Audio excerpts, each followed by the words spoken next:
Tsy resabe fa tena misy ary mety azo ny olon-drehetra ny valanaretina COVID-19.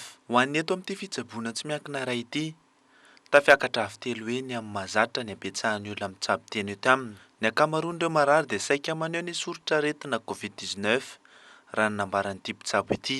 Tsy safidy fa adidy, izay no asan'ny mpitsabo ary manao ny haintsy ho zavatra izy ireo, hamonjena ny ain'ny mpiarabelona ka miantso fiarahamientana amin'ny vahoaka mba hay fandray tsara amin'izy ireo. Ya tena mitombo dia tena mitombo tokoa ny olona tonga manatona ny toeram-pitsaboana. Fomba avy telo eny avy efatreny eo amin'ny isan'andro. Lasa na ny ora finanana sakafo ara 3 minitra 2 minitra. Tsisy fotoana afahana miaina, makaina. Ny hariva zany amin'ny 12 alina vao mijanona, ny sasakalina vao dodona. Misy mandondona amin'ny trano. Tena mijaly izay mpitsabo reraka nefa araka ny teniny eo amin'ny lavitra ny dokotera le hoe nanao publication zay izy hoe tsy safidy fa adidy. Sorako be dia be ny lavitra ny dokotera eto Madagasikara tarito ny dokotera Eric Andrinasolo izay olona miasa ary tena miteny hoe tsy safidy ozy fa adidy ho anay mpitsabo. Ny mitsabo olona amin'izao. Slogan anay zany zao, mahafinaritra zany fa fangatahana kosa reo olona izay mpitsabo rehetrarehetra. Aza dia faly manenjika mpitsabo foana re. Mety ela be izy mamonjy olona ray, mamonjy ny ain'ny olona ray, mitsabo olona ray, mety ho elaela noho ny antony hafa. Aza dia mitabataba, aza dia ilana vaniny. Manarak'izay koa ireo mpiasa amin'ny farmasia ireo izay miaritory karakaratsika manome an'ilay fanafody amin'izay ny avatsika hitsaboanatsika, dia aza tabatabana reo.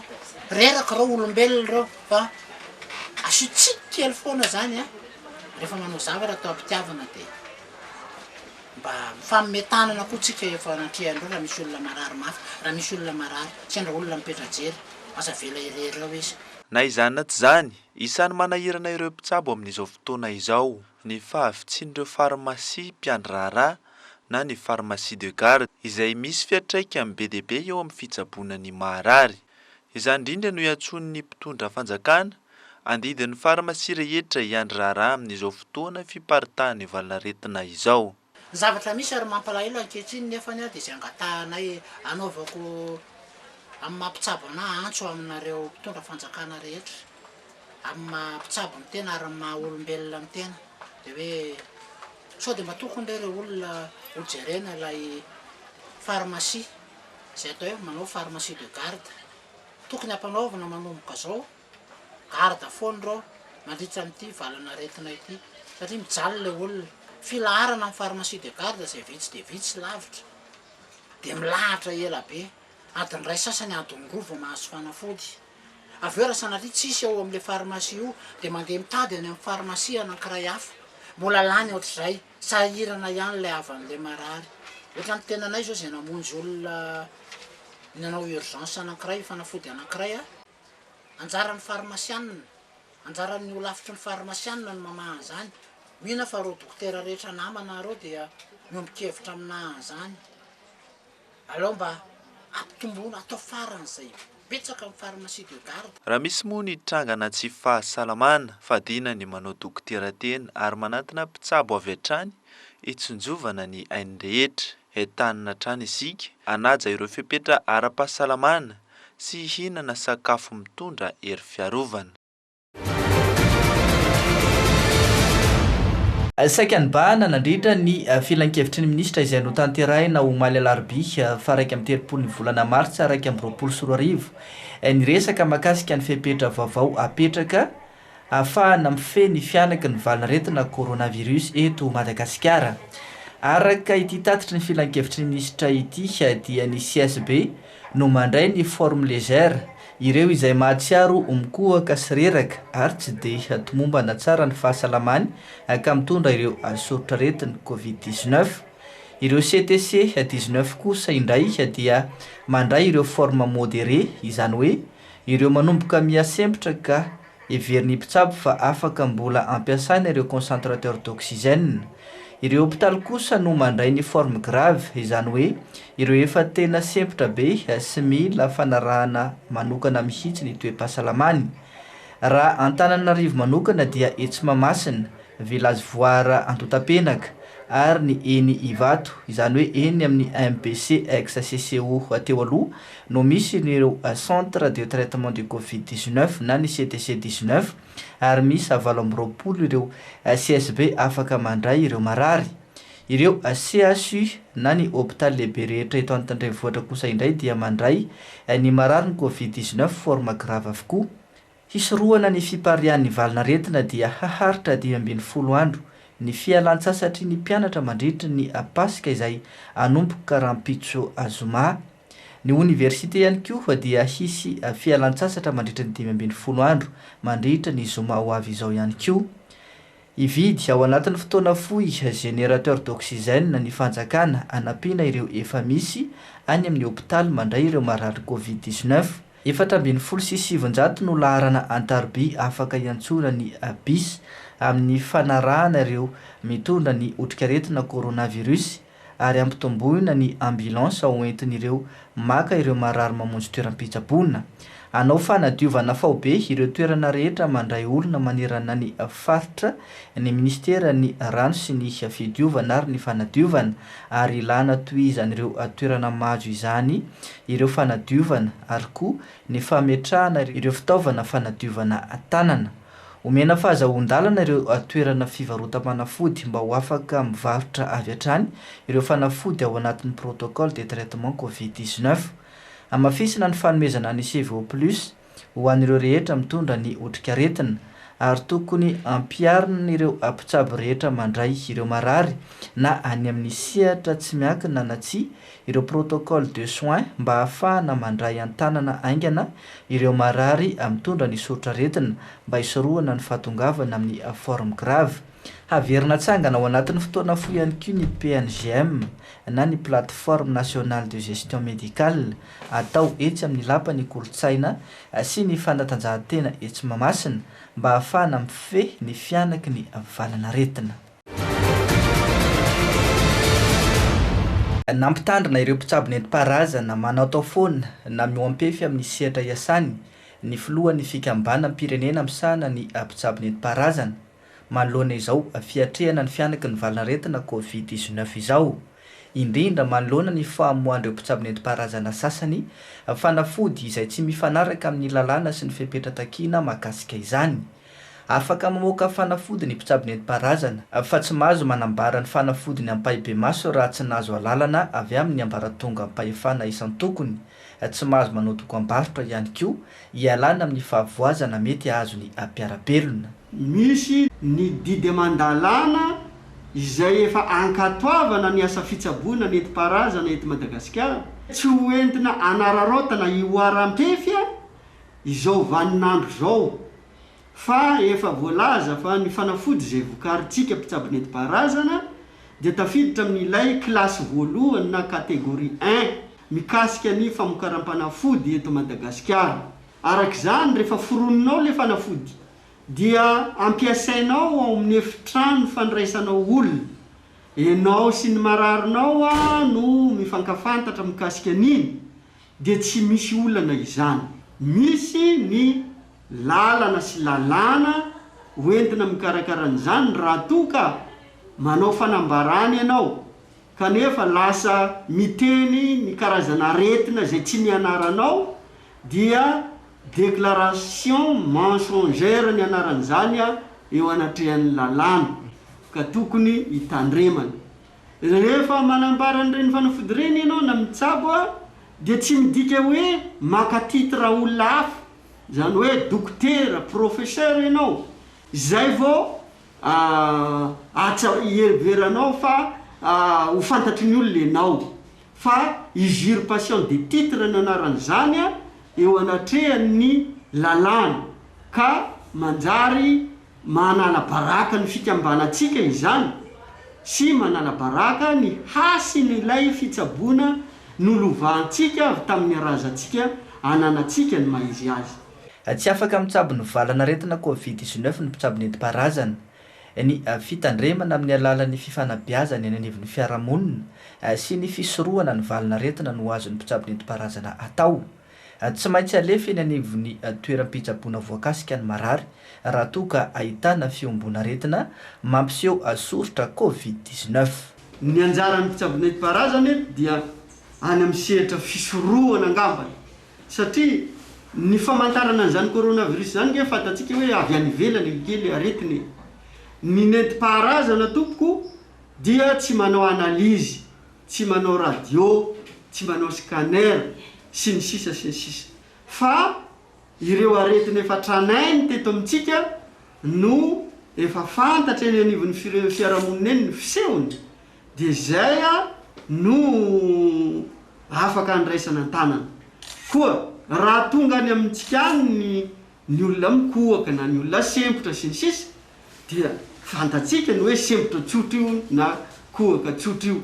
Fa raha toa ka valana aretina manakaikikaiky na ayaina ho corona ty le izy aleo isika sy ny marary mihitsy no manatona toeram-pitsaboana izay napetraky ny fanjakana mikasika an'izany. Ho fisorohana ny fiparitany valanaretina Covid-19 amin'izao fankalazana ny fetin'ny Pasika sy ny alatsinain'ny Pasika izao, dia misy ny fepetra silamo nanapetraky ny avy eo anivon'ny ATT amin'ireo fitaterana rehetra manerana ny nosy. Toy izao ny toromarika ho an'ireo mpandeha. Raha ohatra ka azo atao ny tsy mandeha manao vakansy ohatra, dia aleo mijanona raha sitrakareo. Raha azo atao zany dia aleo tsy mandeha. Inona moa ny antony? Ny antony dia satria ny tanjona tiantsika ho tratrarina zany dia ny ampihena, ny anapahana farak'izay azo atao ny fiparitahana ny ty valanaretina ty. Sakanana zany le chaîne de transmission. Ka ny fiparitahana io dia le fivezivezen'ny olona no mampiparitaka anazy, le fifangaron'ny olona maro zany. Tsika rehetra zany manomboka eto, ny mpandeha rehetrarehetra, ny pasazy ho izy tsika. Na aiza ny dia alehanao ka raha handray fiara-pitateram-bahoaka ianao, na taxi be io na taxi brosy, dia voalohany dia mila miomana. Na ataontsika hoe lalana faran'izay fohy no alehanao dia mila miomana ianao ara-tsaina, ara-batana. Rehefa voaomanao zany sainao dia ireny moa le fepetra mahazatra antsika hoe fisasana tanana. Madio ve ny tananao alohany ianao nandeha, alohany ianao hiakatra amin'ilay fiara, avy ny sasa-tanana tamin'ny rano sy savony ve sa tamin'ny gel désinfectant? Zay zany aloha ataoko hoe tokony efa ahazatra zay. Ny fanaovana arovava sy orona.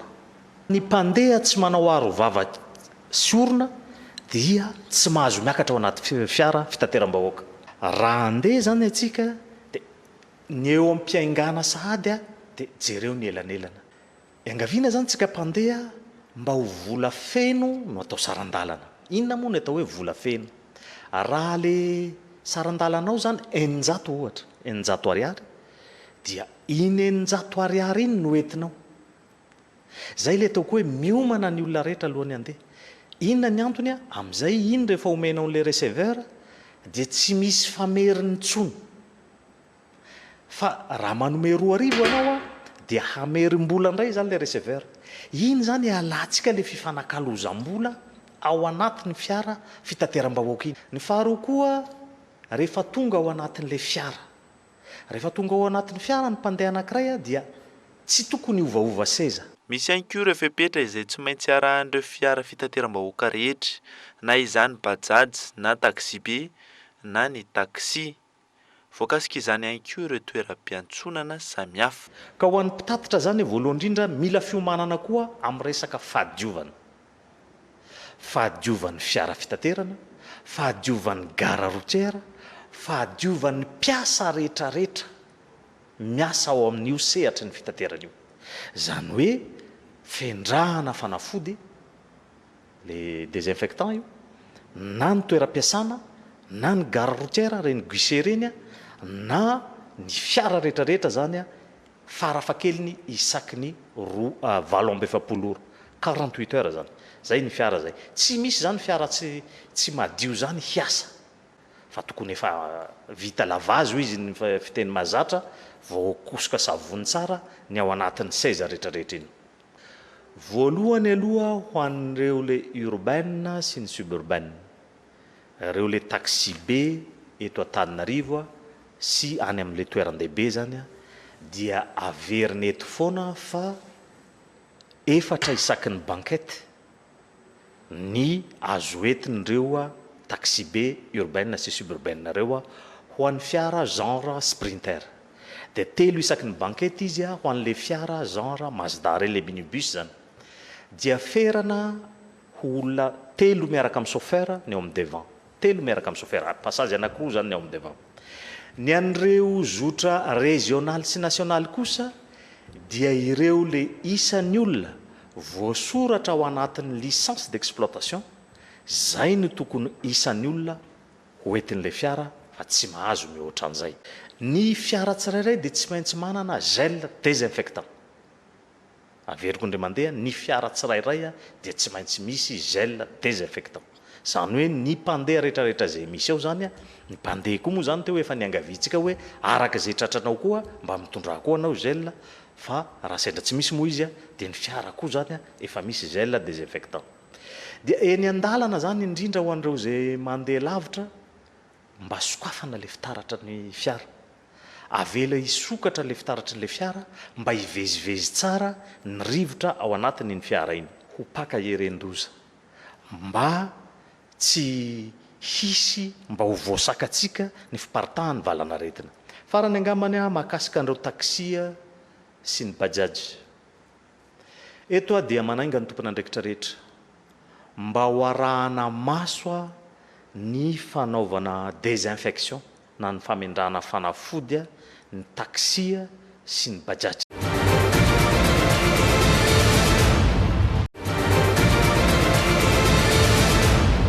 fety tahaka ny fety rehetra ny fety mipasika ho an'izao tontolo izao fijoroana vavolombelona fa velona Jesosy Kristy izay kosa zany ho an'ny kristianina eo amin'ny fiangonan'i Jesosy Kristy ho an'ny olo-masiny ny andro farany tsy fizaozahoana fa ny finoana izay indrindra no miteraka asa ary anabeazana ny mpino aminy maro ireo tetika asa efa nataon'izy ireo fanehoana izany hatramin'ny taona 2010 raha tsy laza afa-tsy ny famatsiana rano fisotro madio izay mbola mitohy mandraka ankehitriny any amin'ny faritra Itasy amin'izao fankalazana ny pasika izao dia tsy nahafatesan'i Jesosy Kristy fa ny fahavelomany ny tena tsindriana mafy ny asa nataony ihany koa no alain-tahaka ka tanterahana raha ny nambaran'ireo tompona andraikitra avy amin'ity fiangonana ity fijoroana vavolombelona fa velona izy miaina izy amin'izao fotoana izao ary ny asa tsy ny fotoana nahafatesany loatra fa ny fotoana fahavelomany no tena tsindriana mafy ary anatin'izany fotoana fahavelomany izany dia misy ny fanantenana vaovao teraka izany pasika izany